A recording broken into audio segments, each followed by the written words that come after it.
Hello guys, in this video I am going to show you how to check out airport guides on the Virgin Australia application.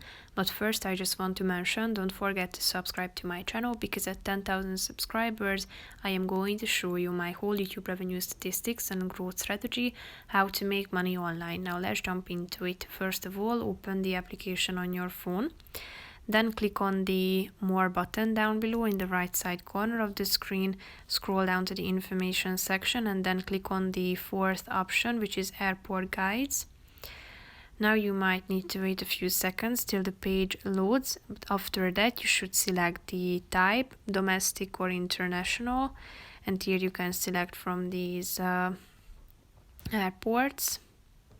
Tap on the relevant one and here you can find the location, departure information, arrival information, the Virgin Australia lounge, the website, parking information, bus, taxi, car rentals. Here you can see airport facilities such as toilets, baby change rooms, ATMs and assistance. So here you can find a detailed chart containing all of the information in terms of an airport guide. So that's pretty much it for this video guys. See you in the next one. Bye bye.